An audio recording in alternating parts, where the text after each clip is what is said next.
Welcome to Equals Alternative Assessment.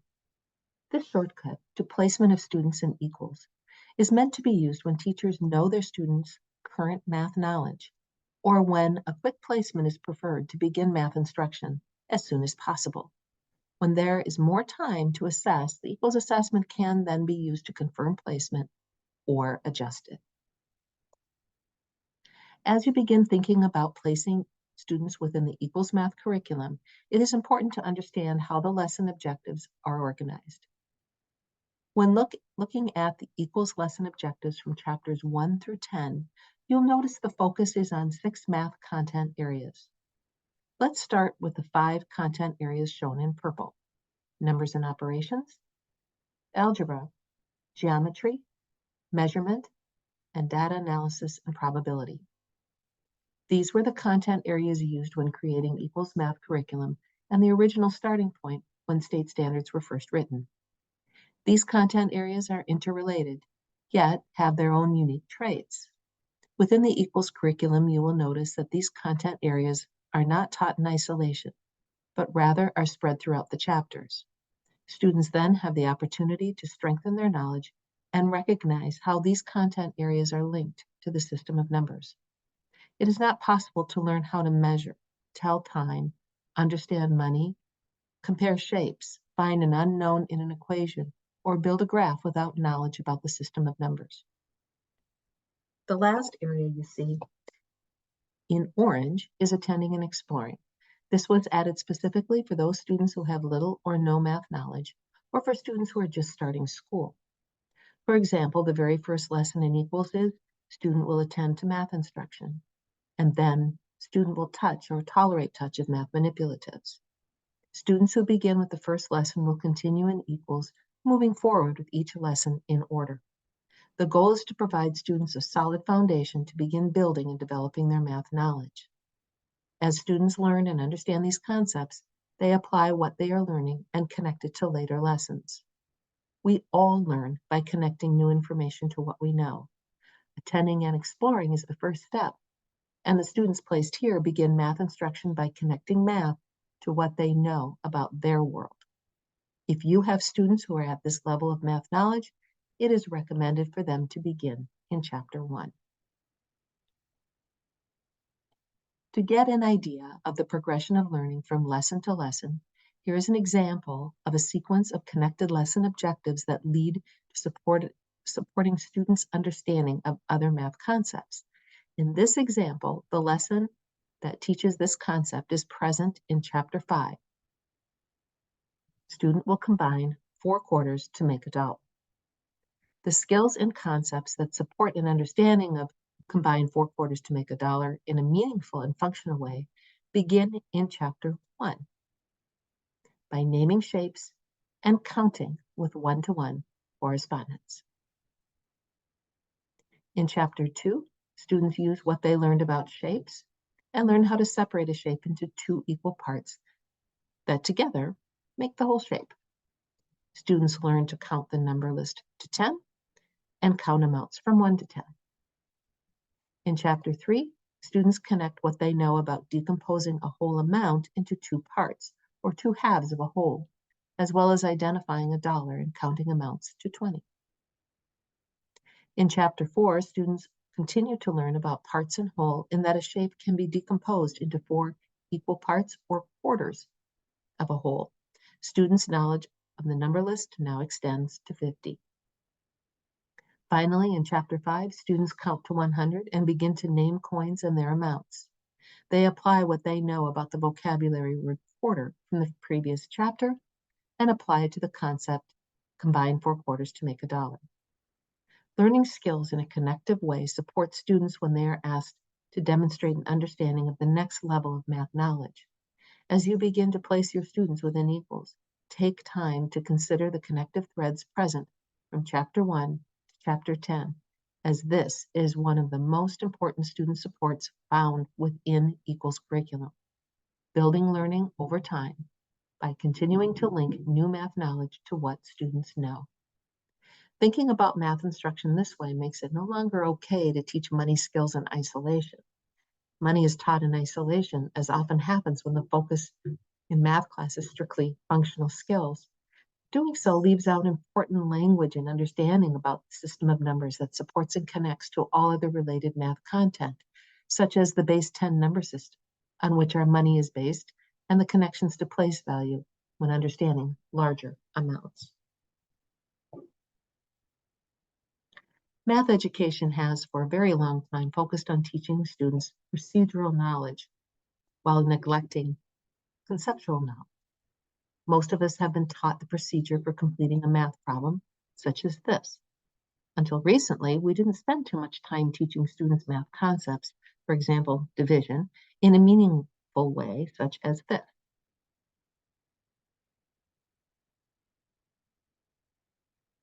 Understanding the concept is essential for using it in a functional way, such as problem solving in the real world. Equals focuses on teaching students the concept first. If a student can understand why they are doing something in math, they can often use that skill in other areas. This allows students time to think about and consider the cause and effect of the concept, what I am doing, and what happened as a result of my actions. In equals, students use strategies and observe what happens. That's cause and effect, which essentially is what math is based on. Students can try the strategies provided to them or test out their own strategy ideas. They might make mistakes. However, they can be guided to learn from those mistakes. This leads to an understanding of how math works, and it is much more naturally engaging and fun. Rather than taking the time to teach algorithms that are essentially procedural shortcuts, we should be teaching the concept for understanding so students can apply it to the real world and use a real world shortcut, such as a calculator, after they have a firm understanding of the concept. To support students' conceptual understanding of the concepts they are learning, this progression of learning becomes critical. Progression of learning refers to the sequence of learning concepts in a specific way to build knowledge. In equals, the progression of learning can be found in two areas: within the lesson structure, as well as the order from lesson to lesson. The progression of learning in equals can be seen most easily on the contents pages of the overview manual found in Members Only Digital Content in the Equals Resources folder. The objectives in equals have been narrowed for student success and are an example of one of the many ways students are supported within the curriculum. By narrowing skills, we introduce concepts in a more manageable format for students and focus on building knowledge over time. This progression of learning from lesson to lesson needs to be followed so students have knowledge of the concepts, tools, strategies, and vocabulary present in each lesson. This helps build a solid foundation of math for students.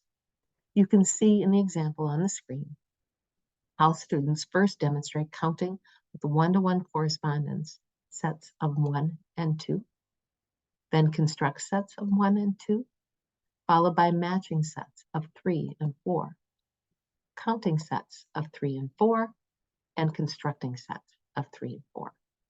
Knowing this progression of learning is important to understand as you place students in the curriculum. When making placement decisions, there are some things to think about as you move forward. This training provides you with information for placing students based on their math knowledge using the contents pages. We do understand that district guidelines ultimately decide the requirements of placement. If a student has had little or no math instruction, it is likely that it is appropriate to begin Chapter 1, Lesson 1. These lessons introduce students to important beginning math vocabulary and how to be active math learners.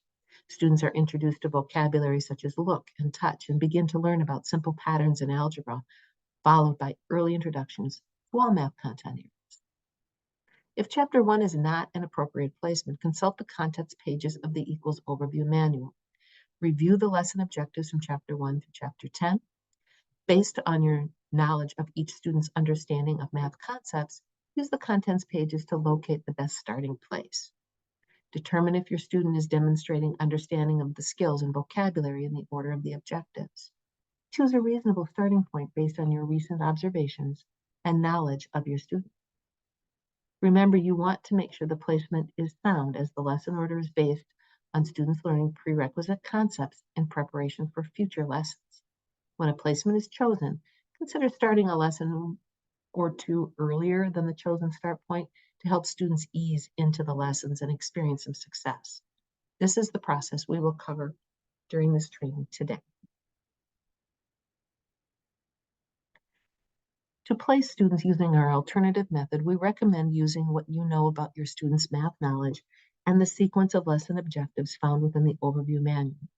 The overview manual is found in Equals members only digital content in the Equals resources folder. If you prefer to use a spreadsheet with the lesson order, look in the members only Equals assessment folder, then informal assessment folder. There you will find a student tracker spreadsheet that includes all of the Equals lessons in order. Both resources have the same order of lessons placed in the progression of learning. Before using Equals lesson order, you might want to begin with what you know about your students' math knowledge. Using what you know, what you have observed, past and current IEP objectives in progress, and our observations, conversations, or discussions that you've seen or have seen from others.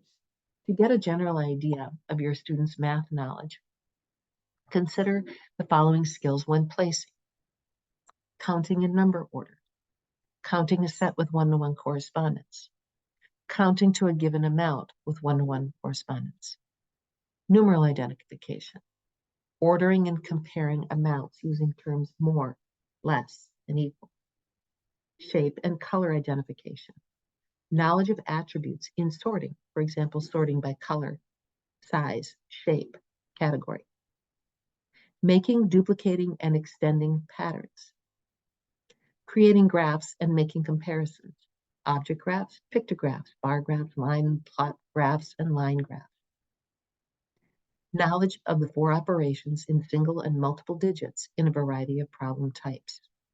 It is important to consider how students solve word problems when it comes to the 4 operations. Often students can complete rote facts, but when asked to solve a word problem, the language and strategies become a stumbling block. When identifying your students' knowledge of the 4 operations, become familiar with the order they are taught within the lesson objectives and the tools and language used during those lessons. Use this checklist to get a basic idea of what your students know about math, then consult Equals lesson order for placement. When you have an idea where your students' skill sets land in the general order of lessons, consult the contents pages to locate an appropriate placement. One section of skills in the lesson order is going to build and extend to the next section of skills and/or subsequent sections of skills. This is not restricted to lesson objectives alone, however, as you will find that vocabulary, strategies, and tools also support deeper understanding in later lessons. You are cautioned not to place a student too far into the curriculum without considering other factors. If you find yourself placing a student in later chapters from chapters 5 through 10, it is recommended to analyze the student's knowledge of vocabulary and math tools and strategies during that placement process. You might find it helpful to read through some of the lessons in these later chapters to identify how the skills are being taught. Always have in the back of your mind, what does my student know about strategies and problem solving? For example, when solving a compare difference unknown problem, take a look at how the strategy focuses on the difference itself within a situation, not just subtract when you want to find out the difference. CGI problem types, such as the one I just used in this example, support students thinking about the problem in a specific situation, which makes it more accessible when solving a problem in the real world. If you find yourself questioning a starting point, read through the lessons in question, paying attention to the teach activity on page 3 of the lesson. This shows the lesson objective in a concrete, semi-concrete, and abstract representational sequence. This will give you a good idea of the expectation of the lesson objective and can help you decide if it is a skill your student has demonstrated in the past. You can also confirm your student's understanding of concrete, semi-concrete, or abstract understanding of representation. Be sure to read the vocabulary words taught within the lesson. You can check the vocabulary and action words taught by lesson in the chapter vocabulary spreadsheet found on members only within the Equals resources folder. This document has tabs along the bottom labeled with each chapter. Vocabulary words are identified by lesson. In this way, you can see what vocabulary is taught, in which lessons, if it is a review word from a previous lesson, and how often it is repeated. Finally, check the tools and strategies that are used in the lesson you're looking at. Is your student familiar with those strategies or tools? On the left is an example of one of the contents pages for Chapter 2. Each contents page is divided up into sections with titles. The titles indicate the skills that are taught within this section. As an example, after looking over the contents pages, I think I could place my student in Chapter 2, Section C.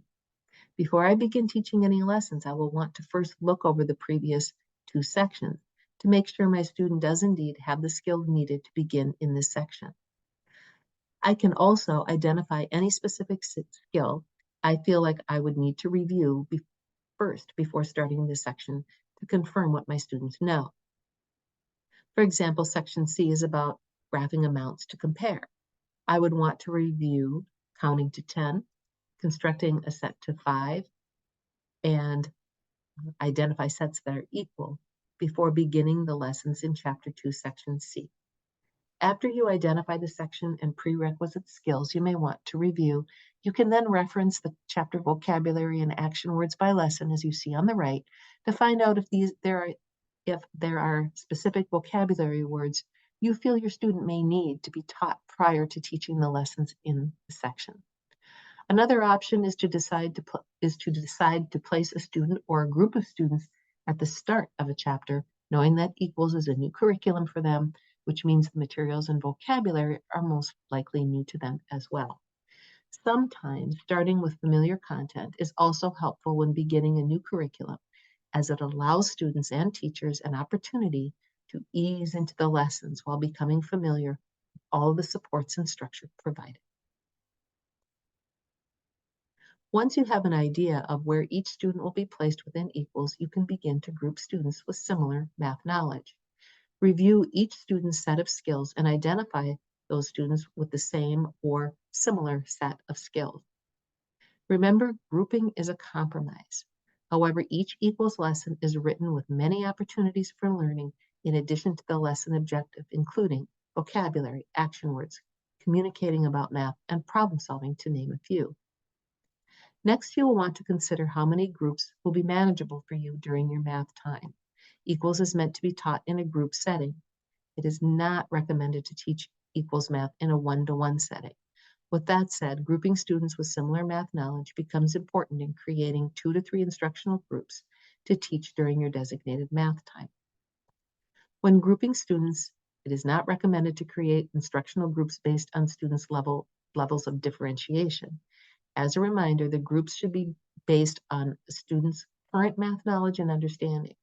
Differentiation has been embedded into the equals lessons, so students, regardless of their ability level, can all work on math content that is appropriate for their current level of math knowledge.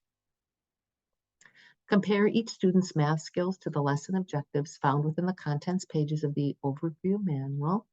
Then choose the chapter and section that best captures your student's math knowledge. Once a chapter and section is identified for each student, you can begin to group students with similar chapter and section placement. An important consideration to think about is review.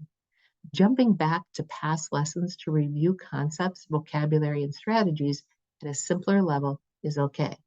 So if you have placed your students and find they are missing something from a previous related lesson, take the time to do so if you think it is necessary for student success and understanding. Within reason, consider placing a student who may be a little further along in their math knowledge with a group that is placed in an earlier lesson. Consider equals lessons, tools, strategies, and action vocabulary words may be new to the student. It may be a benefit to begin in an earlier chapter and section so they can review or learn what was taught prior to where the student is placed, as this will only support and deepen their understanding of later skills. Think back to the 4 quarters equal $1 slide. There is important instructions that happen in those earlier chapters. It will likely benefit a student to begin in an earlier chapter to pick up those additional prerequisite concepts, vocabulary, and so on. Remember too that problem solving may be new to some or all of your students. Learning lesson concepts is only a part of math. Using those concepts to solve a problem is just as important and is the function and purpose of math. When thinking about placing a student in an earlier chapter to make a student group, consider placing students who are within 3 sections of each other into the same group. It is important to remember not to move students ahead of the place you identified as the best fit, as it puts them at a clear disadvantage. Here is an example of how to place students based on their math knowledge. The students were placed after their skills were reviewed and the chapter and section were identified using the equals lesson contents pages. Next, knowing that grouping students is a compromise, the starting point for the group was determined. Students 1 and 5 are placed together in section A, remembering that it is okay to move a student back up to 5 sections to capture missing skills and not move them forward to the next section, which would be a disadvantage. At the bottom, in red, we see students in Chapter 6, sections B, C, and D in a similar situation. They are all placed in 6B together.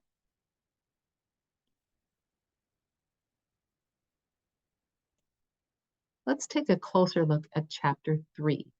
2 students are within 1 section of each other, 3D and 3E. It makes better sense to move the student in Chapter 3, Section E, back to Section D, as it is not advised to move students ahead of their chosen placement. Also notice there's 1 student who is alone in Chapter 4, placed in Section A, which is close to the end of Chapter 3, Section D. Realistically, this student can be placed with the Chapter 3, Section D students because the placement is within 3 sections. Even though this is taking the Chapter 4 student back to Chapter 3, it is a reasonable placement as it is still within the guidelines and the review will support upcoming learning as the group moves forward. This concludes alternative placement for equals math. If you have any questions, contact AbleNet customer service @ablenetinc.com, or you can call the toll-free number on your screen.